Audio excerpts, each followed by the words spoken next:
అల్ల పులుసు చేస్తున్నానండి. అదే మజ్జిగ పులుసు. అయితే మజ్జిగ పులుసుని చాలామంది ఉల్లిపాయలు వేసి వేయించి కలిపేసి అదే మజ్జిగ పులుసు అంటున్నారు. అందుకని మేము చల్ల పులుసు అంటూ ఉంటాం. అది చూపిస్తున్నాను. ఇందులో ఆనపకాయ ముక్కలు, బెండకాయ, ఒక వంకాయ వేసుకున్నాను.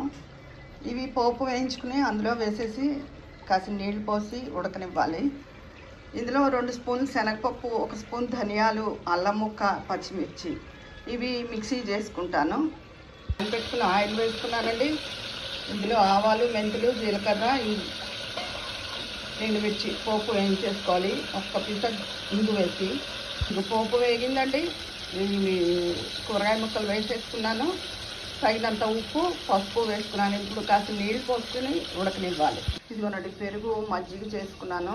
మిక్సీ చేసుకున్న ఇందాక చూపించే శనగపప్పు, ధనియాలు, పచ్చిమిర్చి, అల్లం ముద్ద, కొబ్బరి ముక్క ఉంటే కూడా వేసుకోవచ్చు. నా దగ్గర ఎండు కొబ్బరి ఉంది కానీ పచ్చి కొబ్బరి లేదు. ఇది ముక్కలు ఉడికిన తర్వాత ఇవన్నీ అందులో వేసేయాలి. ఇదిగోనండి ముక్కలు ఉడికిపోయాయి.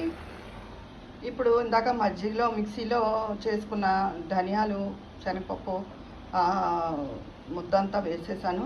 ఇప్పుడు ఇది మజ్జిగలో పోసేస్తాను. ఇదిగోనండి ఎంతో రుచికరమైన చల్ల పులుసు రెడీ అయిపోయింది. పైన కొత్తిమీర అది వేసుకున్నాను. ఒక్క 2 నిమిషాల నుంచి కట్టేసుకోవడమే.